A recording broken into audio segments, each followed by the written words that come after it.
আর সামনে যে নিউক্লিয়ার যুদ্ধ হতে যাচ্ছে আল্লাহু আলাম কবে হবে, এবং এটা হইলে যে কি হবে পৃথিবীর অবস্থা আল্লাহই ভালো জানে। এমন নিউক্লিয়ার ওয়েপেন্স আছে যেটা আসমানে যদি বিস্ফোরণ ঘটানো হয় তাহলে ওই দেশের সমস্ত ইলেকট্রনিক জিনিসগুলো নষ্ট হয়ে যাবে। বুঝতে পারেন এই কথা? বোম মারতে হবে না পৃথিবীতে, মাটিতে বোমটা মারতে হবে না, আসমানে বিস্ফোরণ করে দিবে, তাতে আপনার পুরো দেশের যত ইলেকট্রনিক ডিভাইস আছে সব ড্যামেজ। এটা এই যুগ। ওই হিরোশিমা নাগাসাকির কথা মনে আছে? কি হয়েছিল ওখানে বলেন? দুইটা বোম ফেলা হয়েছিল, পারমাণবিক বোমা। কে ফেলেছিল? কে ফেলেছিল? আমেরিকা। আচ্ছা, ওই বোম দুটার নাম কি? হ্যাঁ, এই তো জানেন, লিটল বয় আর ফ্যাটম্যান। ওই দুটা বোম পড়ে যে কোটি কোটি মানুষ মারা গেল, এখন পর্যন্ত জাপানের মানুষ তার তেজস্ক্রিয়তায় ভোগে। এখনকার পারমাণবিক ওয়েপেন্সগুলো তার চেয়ে অনেক অনেক অনেক বেশি শক্তিশালী, হাজার লক্ষ গুণ বেশি শক্তিশালী হতে পারে। রাশিয়ার কাছে এমন সুপারসনিক মিসাইলস আছে, নিউক্লিয়ার মিসাইলস, যেগুলো শব্দের গতিবেগের চাইতেও 10 গুণ বেশি যেতে পারবে। তো এই শব্দের গতিবেগের চাইতেও 10 গুণ 20 গুণ বেশি যেতে পারবে কি একটা মিসাইল। মানে মিসাইল আবার আকাশ প্রতিরক্ষা ব্যবস্থা বলে একটা কথা আছে। আকাশ প্রতিরক্ষা ব্যবস্থায় ওই মিসাইলগুলোকে ডিফেন্ড করে দেওয়া যায়, ধ্বংস করে দেওয়া যায় আকাশেই। ওই প্রতিরক্ষা ব্যবস্থাও ধরতে পারবে না কত জোরে মিসাইল যাচ্ছে।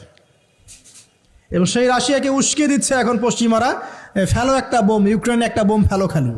ও যদি একটা ফেলেই দেয় তখন দেখবেন পশ্চিমারা সবাই মিলে আবার যুদ্ধে নেমে যাবে, পুরো ব্যাসাকার হয়ে যেতে পারে। আল্লাহু আলাম, আল্লাহ ভালো জানেন। তবে এটা সময়ের ব্যাপার মাত্র যে বিশ্বে একটা ভয়ঙ্কর প্রলয়কারী কিছু একটা হতে যাচ্ছে। এন্ড বলবো যে ভবিষ্যৎবাণী করে বেড়াচ্ছে। ভবিষ্যৎবাণী করি নাই, আপনার বর্তমান সম্পর্কে জ্ঞান নাই বলেই বর্তমানকে আপনার ভবিষ্যৎ মনে হয়। বর্তমান সম্পর্কে আপনি অজ্ঞ বলেই বর্তমানের জ্ঞানটাকে আপনার কাছে ভবিষ্যৎ মনে হচ্ছে।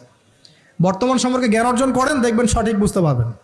নিউক্লিয়ার যুদ্ধের দ্বার প্রান্তে তো যেটা বলছিলাম, যে এই যে গোত্রীয় হানাহানি দেখেন ছড়িয়ে পড়েছে, আর এই হানাহানিকে উস্কে দিচ্ছে কারা? এই হানাহানিকে উস্কে দিচ্ছে একটা শ্রেণী, তার নাম জায়নিস্ট মুভমেন্ট। তারা কি চায়? তারা চায় চীনকে তাইওয়ানের সাথে বিরোধ বাঁধিয়ে দিতে।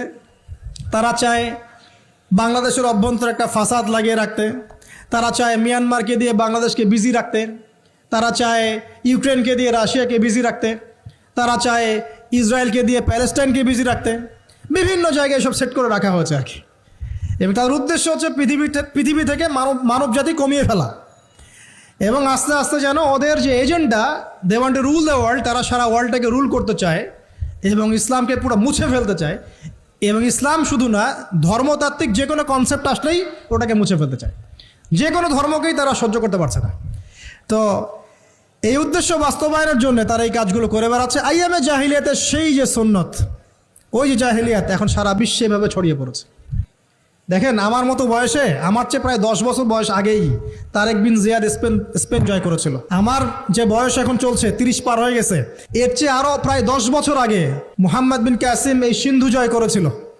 এখন যে ইসলাম আপনি ভোগ করছেন, এটা তাদের ফল, তাদের এই জিহাদের ফল। তো এখন আমাদের এই যে 20 বছর 30 বছরের যুব সমাজের দিকে তাকায় দেখেন, একবার তাকায় দেখেন, চেহারাগুলো একটু দেখেন, চেহারা দেখেন, এক একটা চেহারা দেখেন, চেহারায় নূর নাই, নষ্ট হয়ে গেছে, নামাজ নাই, চোখগুলো বসে যাচ্ছে, কারণ সারা রাত জেগে থাকছে।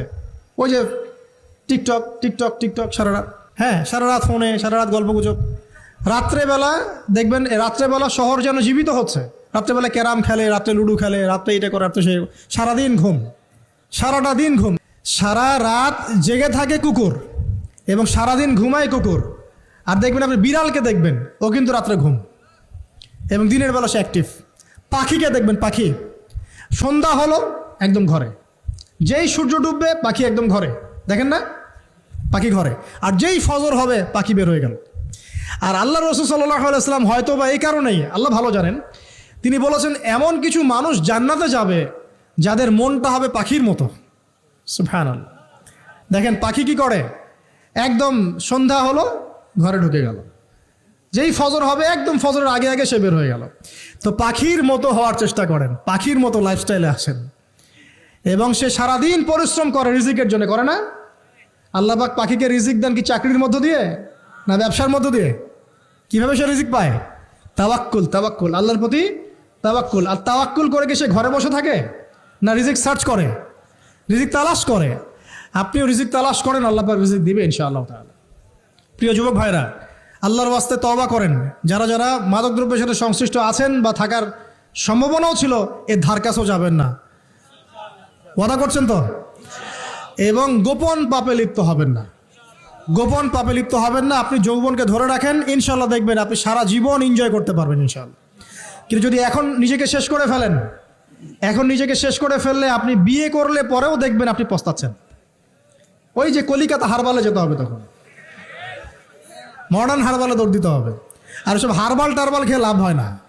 কারণ কি? কারণ আল্লাহ প্রদত্ত যে নেয়ামত সেটা আপনি নষ্ট করে ফেলেছেন। এখন এইটা আর আপনি ক্ষতিপূরণ দিতে পারবেন না। অতএব জীবনটাকে সিরিয়াসলি নেন। মুসলিম তরুণ যুবকদেরকে উদ্দেশ্যে বলছি যে আপনারা কায়িক পরিশ্রম করেন, কায়িক পরিশ্রম করেন। 5 ওয়াক্ত সালাতটা আল্লাহর ওয়াস্তে নামাজে মসজিদে এসে পড়েন। বেশি কিছু করতে বলছি না ভাই, আমার কথা শোনেন, বেশি কিছু করতে বলছি না। আল্লাহর ওয়াস্তে 5 ওয়াক্ত নামাজটা মসজিদে পড়েন, পারবেন না? আচ্ছা, ডেইলি 10টা পৃষ্ঠা করে কোরআন তেলাওয়াত করেন, পারবেন? আল্লাহ তৌফিক দান করুন। ডেইলি 2-4 টাকা করে সদকা করেন, পারবেন? আচ্ছা, প্রত্যেক দিন কিছু দাওয়াতি কাজ করেন। আমর বিল মারুফ, সৎ কাজের আদেশ করবেন, নাহি আনিল মুনকার, অসৎ কাজে নিষেধ করবেন। পারা যাবে ইনশাআল্লাহ। আপনি হালাল রিজিকের একটা সন্ধান খোঁজার চেষ্টা করেন, পারবেন ইনশাআল্লাহ। পড়াশোনায় নিজেকে ব্যস্ত রাখেন, লেখাপড়ায় নিজেকে ব্যস্ত রাখেন। যদি এর পাশে আপনি সময় পান, আমি বলবো আপনি খেলাধুলা করেন। যদি সময় কিছু বের করতে পারেন, কায়িক কিছু পরিশ্রম করেন, প্রয়োজনে কিছু কসরত করেন, জিম করেন, খেলাধুলা করেন। তারপরেও পর্নে যায় না, তারপরেও গার্লফ্রেন্ডের পিছনে সময় নষ্ট করেন না, তারপরেও যে টিকটক, ফেসবুক, ইউটিউব নিয়ে পড়ে থাকেন না।